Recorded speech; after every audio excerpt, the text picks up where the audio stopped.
నమస్కారం Zee TV news కి స్వాగతం. ప్రతిక్షణం ప్రజాహితం. ఎన్నికల సమయం సమీపిస్తున్న తరుణంలో వివిధ పార్టీల అభ్యర్థులు ఎన్నికల ప్రచారంలో భాగంగా కంటోన్మెంట్ నియోజకవర్గ బీఆర్ఎస్ అభ్యర్థి నివేదిత శనివారం ఉదయం 4వ వార్డు పరిధిలో ప్రచారం చేశారు. సాయన్న చేసిన అభివృద్ధితో పాటు బీఆర్ఎస్ ప్రభుత్వం చేసిన సంక్షేమ పథకాలే కంటోన్మెంట్ ఉప ఎన్నికల్లో గులాబీ జెండా ఎగురుతుందన్నారు. ఈ ప్రచారంలో సీనియర్ నాయకులు నళిని, కిరణ్, పనస సంతోష్, శ్రీకాంత్, కార్యకర్తలు, స్థానిక ప్రజలు పెద్ద ఎత్తున పాల్గొన్నారు.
వార్డ్ 4లో ఉన్నాము.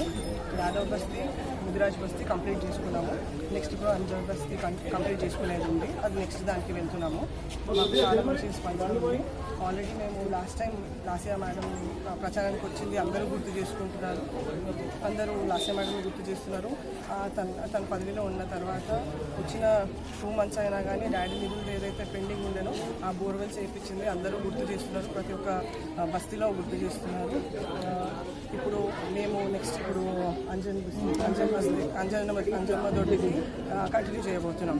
మేము ఈ ప్రచారం చేస్తున్నాము అనగానే అందరూ బస్తీ వాళ్ళందరూ బయట వచ్చి మాకు మంచిగా వెల్కమ్ చేస్తున్నారు. ఆల్రెడీ పెద్ద ఎత్తున మా కార్యకర్తలు, మా ప్రజలు అందరూ మా తోడుగా ఉంటారు. మేము యాదవ్ బస్తీ, ముదిరాజ్ బస్తీ నుంచి స్టార్ట్ చేసాము. ఇప్పుడు ఇంకా 2-3 బస్తీలు ఉన్నాయి. అవి కూడా తిరుగుతాము. ఈ రోజు అయితే గతంలో లాస్యా గారికి ఎలా సపోర్ట్ చేస్తారో, దానికి ముందు సాయన గారికి ఎలా సపోర్ట్ చేస్తారో, ఇప్పుడు కూడా ప్రతి గడప మనం పాజిటివ్ రెస్పాన్స్గా తీసుకుంటుంది. ఖచ్చితంగా వాళ్ళు ముంగడికి వచ్చి వాళ్ళే చెప్తున్నారు, మనం మీకే ఓటేస్తామండి. ఎవరు వచ్చినా మేము ఎవరితో ఏం మాట్లాడతాం, మేము ఖచ్చితంగా కార్ పార్టీకే, బీఆర్ఎస్ పార్టీకే ఓటేస్తామని చెప్తున్నారు. రెస్పాన్సిబిలిటీ అయితే మంచిగా వస్తుంది. ఇంకొకటి ఏంటంటే ఇప్పుడు మన గవర్నమెంట్ లేదు కాబట్టి చాలా బాధపడుతున్నారు. ఏంటంటే ఇప్పుడు 6 గ్యారెంటీలు ఏదైతే ఉందో మా కంటోన్మెంట్లో ఎవరికి రాలేదు. అదొకటి మాకు మేము పాదయాత్ర చేస్తుంటే అదొకటి మాకు చెప్తున్నారు. మాకు ఏ గ్యారెంటీ రాలేదు, కరెంట్ బిల్ కానీ గ్యాస్ కానీ ఏది రాలేదని చెప్తున్నారు. సో మేము కూడా వాళ్ళకి ఆన్సర్ ఇస్తున్నాం. అమ్మ మన గవర్నమెంట్ ఉంటే మన స్కీమ్లు అన్నీ వస్తున్నాయి, కానీ ఇది కాంగ్రెస్ గవర్నమెంట్ వచ్చింది. మాటల గవర్నమెంట్ ఏదో, చేతుల గవర్నమెంట్ ఏదో పబ్లికే మాకు చెప్తున్నారు. సో ఖచ్చితంగా ఈసారి అయితే మాకే ఓటేస్తారని మేము నమ్మకం. భారీ మెజారిటీ వార్డ్ 4 నుంచి ఇవ్వాలని మేము ప్రయత్నం చేస్తున్నాం. కంటోన్మెంట్ నియోజకవర్గంలో బీఆర్ఎస్ పార్టీ ప్రచారం చేపట్టే కార్యక్రమంలో భాగంగా ప్రచార రథాలను ప్రారంభించారు. మల్కాజ్గిరి పార్లమెంటు సభ్యుడు లక్ష్మారెడ్డి ఎమ్మెల్యే పోటీ చేస్తున్న అభ్యర్థి నివేదిత పోస్టర్లతో ప్రచార వాహనాలను రూపొందించారు. బోయిన్పల్లిలోని మల్కాజ్గిరి ఎమ్మెల్యే రాజశేఖర్ రెడ్డి కార్యాలయం వద్ద రూపొందించిన వాహనాలను నియోజకవర్గ ఇన్ఛార్జ్ శ్రీధర్ రెడ్డి, అభ్యర్థి నివేదిత, మాజీ బోర్డు ఉపాధ్యక్షుడు జక్కుల మహేశ్వర్ రెడ్డి, పూలా కృష్ణ, మాజీ బోర్డు సభ్యుడు పాండు యాదవ్, లోకనాథం, అనిత ప్రభాకర్, పెద్దల నరసింహ తదితరులు పాల్గొని ప్రారంభించారు. ఈ సందర్భంగా శ్రీధర్ రెడ్డి మాట్లాడుతూ కంటోన్మెంట్లో జోరుగా ప్రచారం జరుగుతుందని, ప్రచారంలో ముందు మేమే ఉన్నామని, ప్రభుత్వం చేపట్టిన సంక్షేమ పథకాలను ప్రచారం చేస్తూ ప్రచారానికి సన్నద్ధమైనట్లు వివరించారు.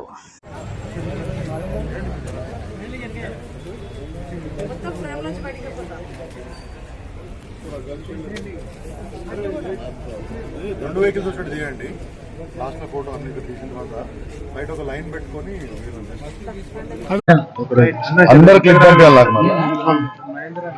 ఈరోజు కంటోన్మెంట్ నియోజకవర్గ ప్రచార కార్యక్రమంలో భాగంగా మీరందరూ చూసారు. ఇప్పటికే మా అభ్యర్థి నివేదిత గారు మా 9 వార్డులలోని సీనియర్ నాయకులు, కార్యకర్తలు, అన్ని వర్గాల యొక్క సహకారంతో ఇవాళ ఇంటింటి ప్రచారం ఇప్పటికే మొదలుపెట్టారు. అన్ని వర్గాల నుంచి అద్భుతంగా స్పందన ఉంది. సాయన్న గారి బాటలో, సాయన్న గారి గుర్తుగా నివేదిత గారు మరి ఈరోజు ప్రజాసేవలోకి ముందుకొచ్చారు.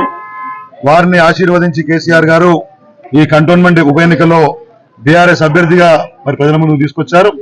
దాంట్లో భాగంగా ఇవాళ అన్ని వార్డులలో ప్రచారం చేయడానికి మరి ప్రజల వద్దకు వెళ్ళడానికి బీఆర్ఎస్ పార్టీ ప్రచారాన్ని ముందుకుపోవడానికి ప్రచార రథాల యొక్క ప్రారంభ కార్యక్రమం పెట్టుకున్నాం. దీంట్లో అభ్యర్థి నివేదిత గారు. మల్కాజ్గిరి పార్లమెంటు బీజేపీ అభ్యర్థి ఈటెల రాజేందర్ అత్యధిక మెజారిటీతో గెలుపొందేందుకు తన వంతు కృషి చేస్తానని బీజేపీ నాయకులు ఏనుగుల తిరుపతి అన్నారు. ఆయన తన నివాసంలో ఏర్పాటు చేసిన విలేకరుల సమావేశంలో మాట్లాడుతూ ఈటెల రాజేందర్ తో పాటు గతంలో బీజేపీలో పనిచేశానని, ఈ మధ్యకాలంలో టీఆర్ఎస్ లో చేరి పనిచేశానని, తిరిగి ఈటెల రాజేందర్ ఆహ్వానం మేరకు బీజేపీలో తిరిగి చేరానని పేర్కొన్నారు.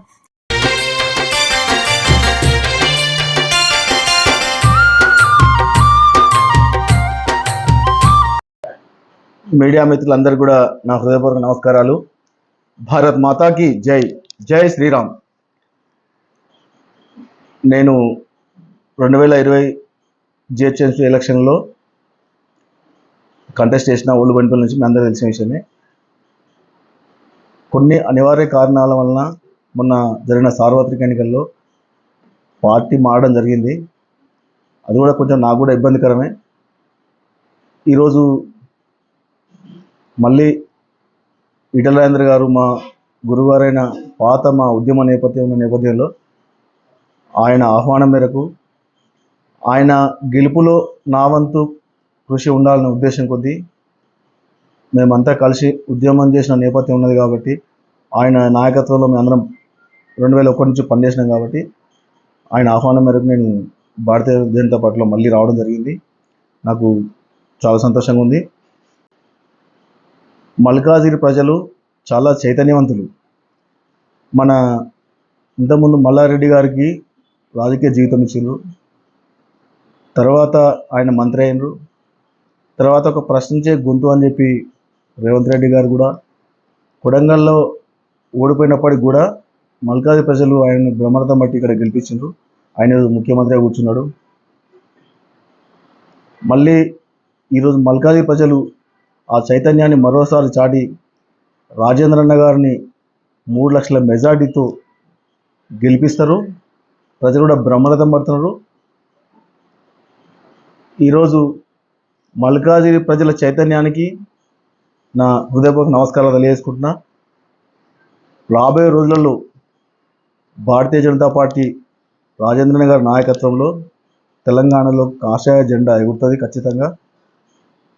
ఎందుకంటే ఎన్నికల సమయం సమీపిస్తున్న తరుణంలో వివిధ పార్టీల అభ్యర్థులు ఎన్నికల ప్రచారంలో భాగంగా కంటోన్మెంట్ నియోజకవర్గ బీఆర్ఎస్ అభ్యర్థి నివేదిత శనివారం సాయంత్రం 6వ వార్డు పరిధిలో ప్రచారం చేశారు. సాయన్న చేసిన అభివృద్ధితో పాటు బీఆర్ఎస్ ప్రభుత్వం చేసిన సంక్షేమ పథకాలే కంటోన్మెంట్ ఉప ఎన్నికల్లో గులాబీ జెండా ఎగురుతుందన్నారు.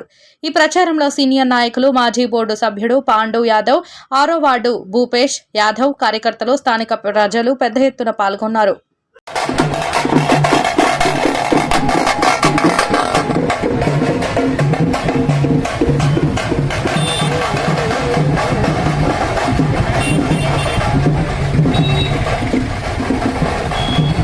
రోజు పదయాత్ర చేయడం జరుగుతున్నది.